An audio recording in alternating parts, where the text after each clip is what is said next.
and to abide by the timetable it set itself. This ambitious package, in particular the measures to increase competitiveness and to liberalize the economy, now need implementation. We also commend Italy's commitment to achieve a balanced budget by 2013. We take the note of the plan to increase the retirement age to the age of 67 years by 2026. The way to get there should be defined by the end of this year. Let me make a general remark here. Compared to 8 or 10 years ago, the pressure which leaders put on each other has become much more effective, as the events of the last days show. Today, no government can afford to underestimate the possible impact of, for instance, public debts or housing bubbles in another Eurozone country on its own economy. They would be punished by the voters and by the markets. Peer pressure has become more effective because the money of taxpayers is at stake. Yet we want to further improve the economic governance of the framework. Today we decided to go even beyond the six-pack legislation on some points as of now. We also approved 10 measures to improve the governance of the euro area. Different other ideas have been suggested to reinforce fiscal discipline. Therefore, the Euro Summit decided to reflect on a further strengthening of economic convergence within the euro area, on improving fiscal discipline and deepening economic union, including exploring the possibility of limited treaty changes. The full European Council will revert on this issue in December on the basis of an interim report by myself in close cooperation with President Barroso and the President of the Eurogroup. The report will be finalized by March 2012. We do not want to repeat some of the errors of the recent past. In taking today's decisions, we lay the foundations for our future. All members of the Euro Summit are determined to follow this path. Thank you. Thank you, President Barroso. Thank you very much. Good morning, ladies and gentlemen. When I presented the Commission's roadmap for stability and growth 2 weeks ago, calling for action in 5 essential areas, I made it very clear that Europe needed to deliver a comprehensive response to the sovereign debt crisis. And I believe that now we have a very solid way forward. Indeed, on all 5 points of this roadmap, Europe has taken important steps forward. Let me briefly outline these. First, on Greece, our overriding objective is to bring the country's debt back to sustainable levels, and that is essential not only for Greece but for the European Union as a whole. Tonight opens the door to an appropriate degree of voluntary involvement of private sector investors, which will allow work to proceed on the second financial assistance program for Greece. We are determined to conclude this by the end of this year. The Euro Summit has asked the Commission to play an even more active role in monitoring the implementation of this second program. Greece must continue with its structural reforms and fiscal consolidation measures in order to transform its capacity to generate growth. Second, we have agreed to endorse 2 options for leveraging the FSF. Together, this will allow us to more effectively prevent contagion. I have long insisted on the necessity to equip the EFSF with adequate flexibility and resources, so I am particularly pleased with this decision. Third, we are also pleased that all Member States of the European Union agreed a series of measures to restore confidence in the banking sector. These measures address both capital and funding.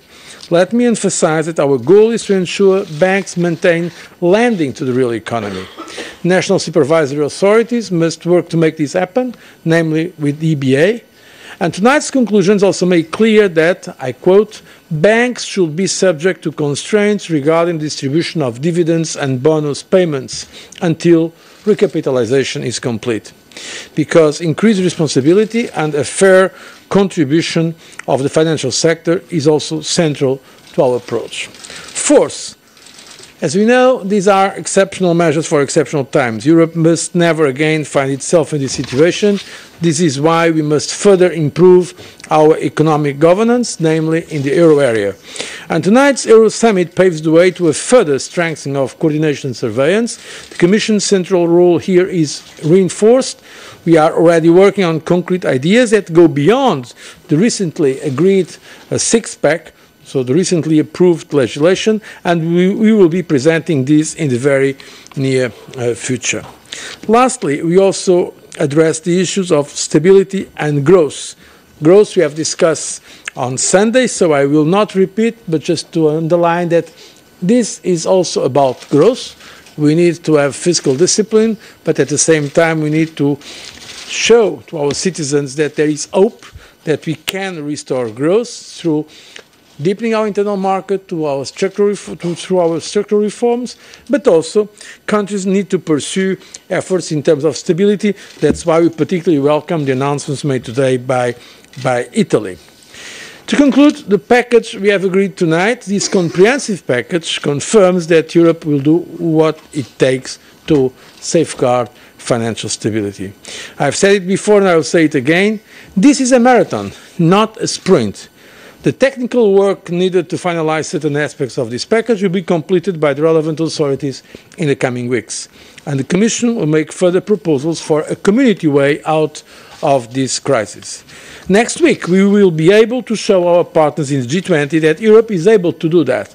An agreement to conclude measures to restore confidence in the European banking sector, ensuring the adequate firewalls, accelerating our ambitious agenda for growth, and further strengthening economic surveillance and coordination to show our partners, and of course our citizens, that we are ready to complete our monetary union with a true economic union.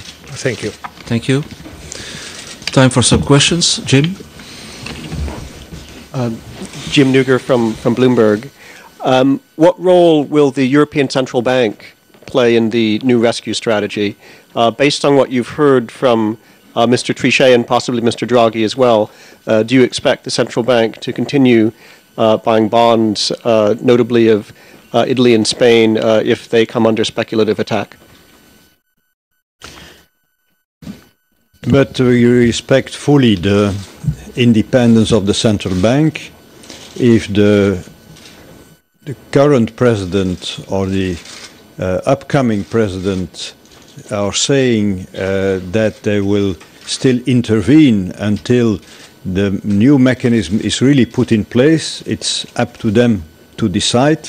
So we are not interfering in this. We are not asking for it. We take note of the declarations made recently by Mr. Draghi, but we have no demands, and we have no demands, and we have nothing to request. Thank you. Yes. Ravens, Belgen, question en français. Dans quelques heures, les Européens vont se réveiller en entendant à la radio que le Fonds de stabilité financière permet aujourd'hui d'intervenir à hauteur de 1000 milliards, alors que hier, il en valait encore 440. Est-ce que vous pouvez leur expliquer comment cet effet va être possible et si cela aura un impact pour les budgets nationaux? Bien, il n'y a rien de secret dans tout cela.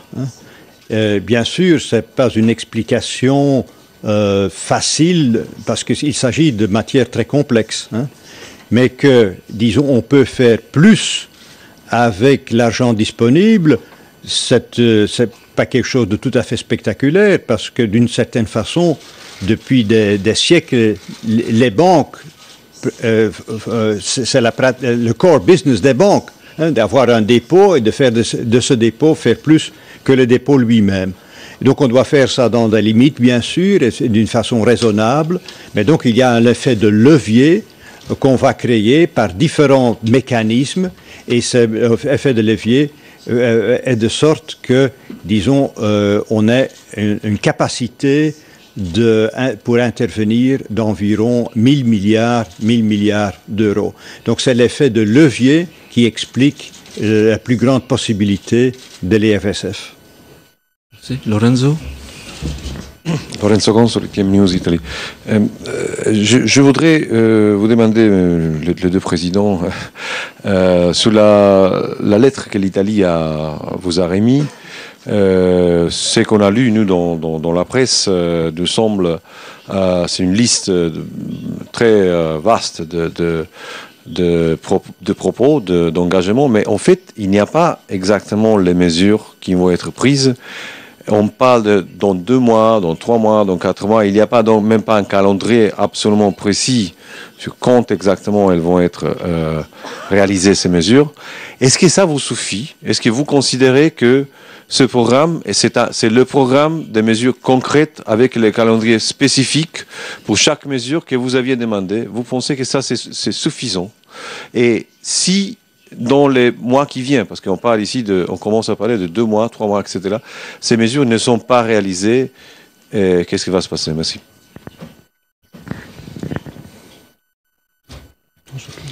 Can I answer in English, because the conclusions we were working were in English, I'm sorry. In fact, if you look at the conclusions, not only the letter, of course, that the President of the Council of Ministers of Italy, Mr. Berlusconi, sent to President Van Rompuy and myself, but also the conclusions of all the Euro area leaders, they are very substantial, and there are precise dates. And targets.